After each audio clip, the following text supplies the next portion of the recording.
Good morning students, आप सभी का स्वागत है डीकेपी एकेडमी में। मैं दीपक कुमार आप सभी का स्वागत करता हूं। आज के इस वीडियो में हम अध्याय 2 के प्रश्नावली 1 को हल करेंगे। ओके, तो सारे प्रश्नों को जो है हम एक एक करके हल करेंगे। तो देखिए, सबसे पहला प्रश्न क्या दिया हुआ है, निम्नलिखित कथनों को समीकरण के रूप में लिखिए। ओके, यहाँ पास एक कथन दिया हुआ है, इसे हमें समीकरण के रूप में लिखना है। तो देखिए, पहला कथन क्या है, एक विद्यालय के क्रिकेट कोच ने 3 बल्ले और 6 गेंदें 3,900 रुपये में खरीदी। वहीं से उन्होंने 1 बल्ला और 2 गेंदें 1,300 रुपये में खरीदी। ठीक है, तो इसे जो है हमें समीकरण के रूप में लिखना है। ओके, तो देखिए इसे हम हल करते हैं। तो पहला कंडीशन क्या दिया हुआ है, एक विद्यालय के क्रिकेट कोच ने 3 बल्ले और 6 गेंदें कितने में खरीदी, 3,900 रुपये में खरीदी। ओके, तो हम जो है मान करके चलते हैं कि जो क्रिकेट के जो बल्ला है, ठीक है, उसकी कीमत क्या है, एक्स है। ओके, तो बल्ले की कीमत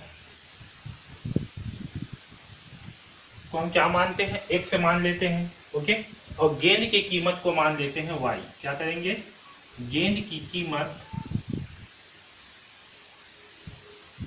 इसे मान लेते हैं y। ओके, तो पहला समीकरण क्या बनेगा हमारा, पहला क्या है, 3 बल्ले और 6 गेंद। ओके, तो 3 बल्ले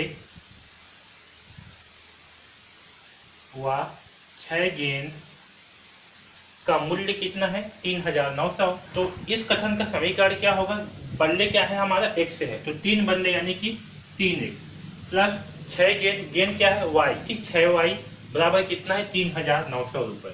ठीक है, तो ये जो है हमारा बन गया पहला समीकरण।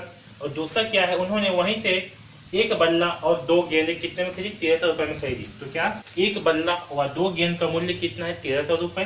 तो बल्ला क्या है हमारा x, तो 1 बल्ला है तो लिखेंगे x, 2 गेंद है, गेंद का मूल्य क्या है y, तो 2y बराबर कितना होगा, 1,300 रुपये। तो यहाँ पास आएगा 1,300, इसे मानेंगे समीकरण 2। ओके, तो हमारा समीकरण एक बनेगा 3x प्लस 6y बराबर 3,900 और दूसरा बनेगा x प्लस 2y बराबर 1,300। तो इस प्रकार से जो है समीकरण बनेंगे। ओके, तो पहला प्रश्न का हल जो है ये आपका पहला प्रश्न का हल है। ओके, अब दूसरा प्रश्न देखिए, दो संख्याओं का योग 16 तथा उनका अंतर 8 है। ओके, तो दो संख्याएं बोल रहे हैं, तो हम क्या करते हैं, दो संख्याओं में से पहली संख्या को मान लेते हैं।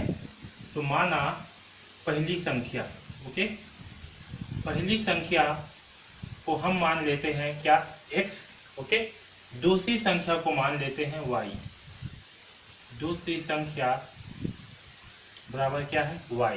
तो पहला के हिसाब से क्या होगा, दो संख्याओं का योग 16, यानी कि दो संख्याओं का योग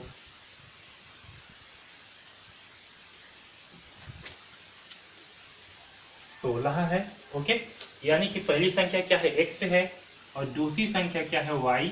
इन दोनों का योग क्या है, 16, तो ये होगा बराबर 16। ओके, तथा उनका अंतर 8 है, यानी कि दो संख्याओं का अंतर कितना है, 8 है। तो दो संख्याएं क्या क्या है, एक है x minus Y, x minus Y का मान कितना होगा, 8। ओके, तो x प्लस वाई का मान है 16 और x माइनस वाई का मान है 8। है समझ में। तो इस प्रकार से हम इस समीकरण को जो है, सॉरी, इस कथन से जो है समीकरण बनाएंगे। तो ये दोनों क्या होंगे हमारे, समीकरण 1 और ये समीकरण 2। है समझ में।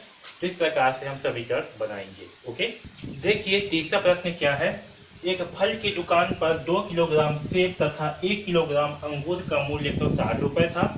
उसी दुकान पर 4 किलोग्राम सेब व 2 किलोग्राम अंगूर का मूल्य 300 रुपये था।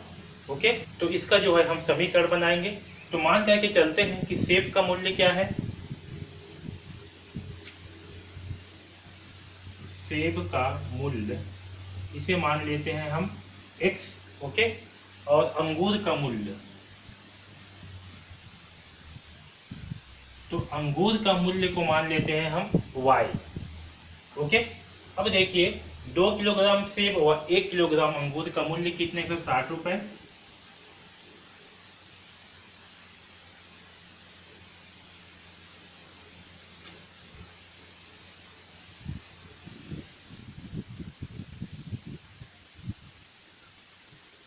क्या है 2 किलोग्राम सेब हुआ, 1 किलोग्राम अंगूर का मूल्य कितने का 60 रुपए। तो सेब क्या है आपका x, और x से कितना है 2 किलोग्राम, तो यहाँ होगा 2x प्लस 1 किलोग्राम क्या है अंगूर यानी कि y। ओके, y क्या है आपका अंगूर है, इसका मूल्य कितना है 160 रुपये। ठीक है, तो 4 किलोग्राम सेब व 2 किलोग्राम अंगूर का मूल्य कितना है 300 रुपये।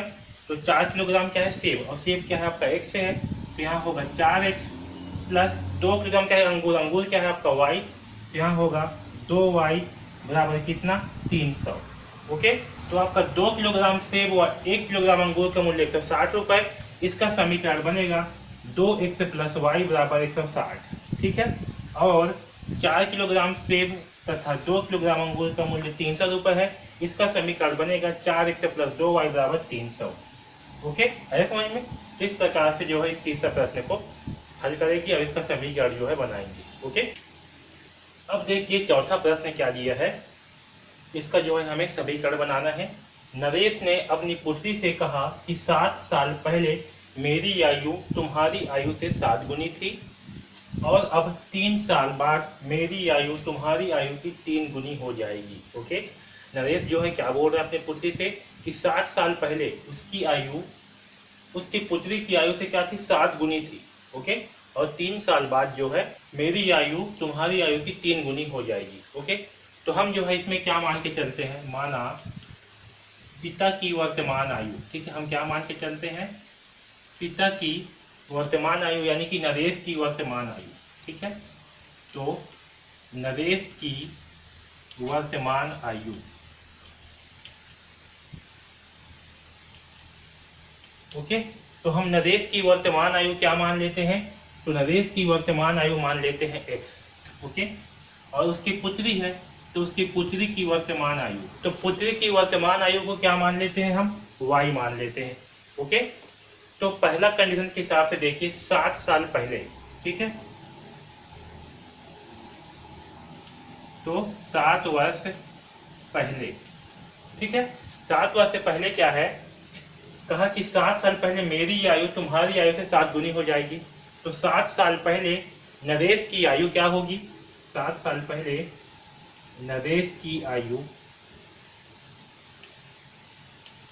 बराबर कितना होगी, 7 साल पहले बोल रहा है, वर्तमान आयु क्या है x है। जैसे कि अभी आपका इस साल आपका आयु है 20 साल। ओके, तो इस साल से 5 साल पहले आपकी आयु क्या होगी, तो आप क्या करोगे 20 माइनस 5 करोगे, है ना, तो हमें क्या प्राप्त होगा 15। उसी प्रकार से जब वर्तमान आयु क्या है x है, तो 7 साल पहले क्या होगा आपका, तो x माइनस 7। जैसे हम क्या किए 20 माइनस 5 साल पहले, उसी प्रकार से क्या होगा x माइनस 7। ऐसे समझ में। ठीक है, और पुत्री की 7 साल पहले आयु क्या होगा, 7 वर्ष से पहले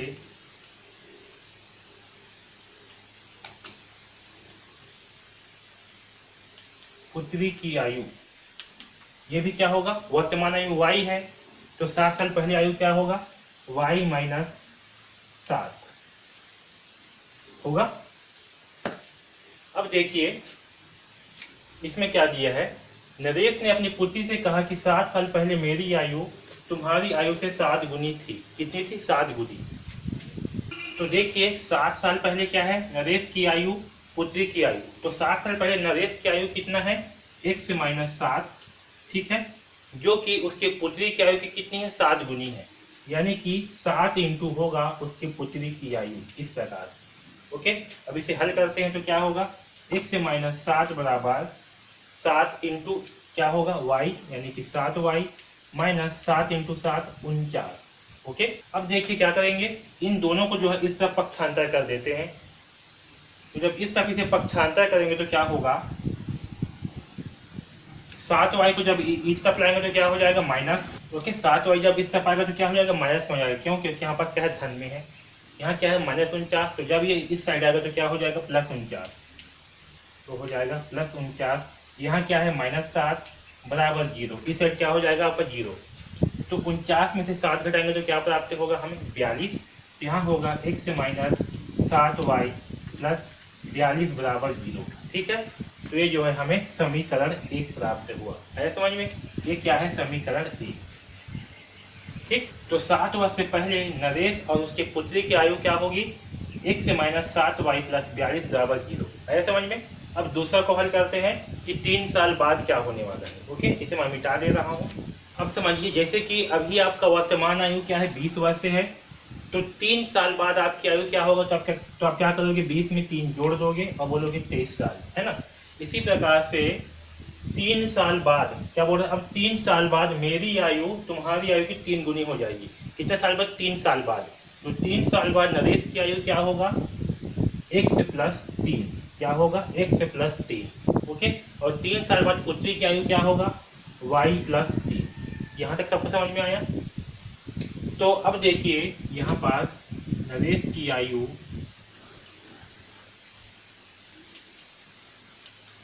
बराबर पुत्री की आयु,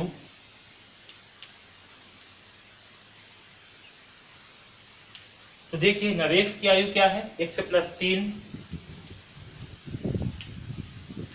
और पुत्री की आयु क्या है, y प्लस 3। लेकिन नरेश की आयु क्या होगी, पुत्री की आयु की 3 गुनी होगी, है ना।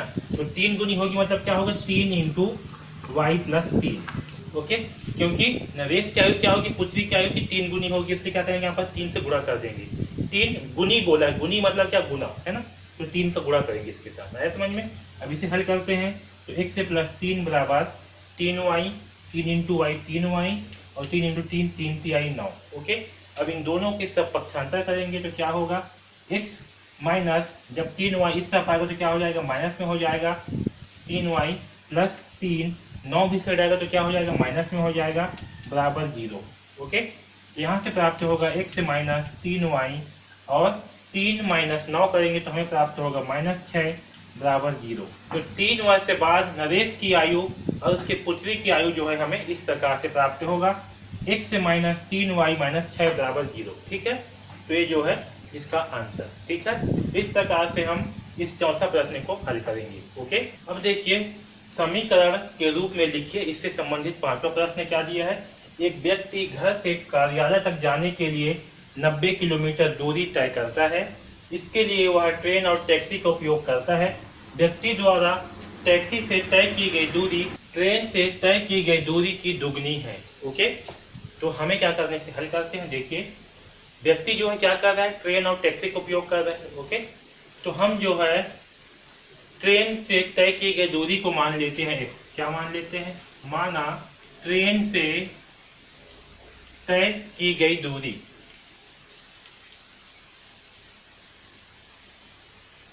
तो क्या मान लेते हैं x। ओके, और टैक्सी से तय की गई दूरी को, टैक्सी से तय की गई दूरी को मान लेते हैं y। ओके, तो देखिए पहला क्या है, व्यक्ति द्वारा कुल तय की गई दूरी कितना है, 90 किलोमीटर है।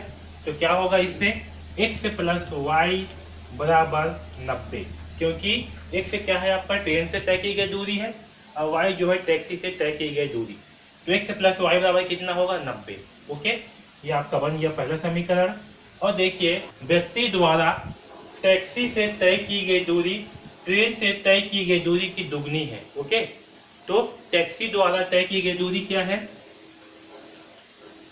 टैक्सी द्वारा तय की गई दूरी, तय की गई दूरी ट्रेन से तय की गई दूरी, तो टैक्सी द्वारा तय की गई दूरी ट्रेन से तय की गई दूरी की क्या है, दुगनी है। तो टैक्सी द्वारा तय की गई दूरी क्या है, y है। ओके, और ट्रेन से तय की गई दूरी क्या है, x है। तो क्या है, टैक्सी द्वारा तय की गई दूरी ट्रेन से तय की गई दूरी की क्या है, दुगनी है। तो क्या करेंगे, इसके साथ में 2 का गुणा कर देंगे, है समझ में। तो y बराबर 2x। ठीक है, तो ये जो है हमारा समीकरण 2 होगा। ओके, तो इस प्रकार से जो है हम कथन से समीकरण के रूप में बनाएंगे। ओके, तो ये जो है पांचवा का आंसर है। ठीक है।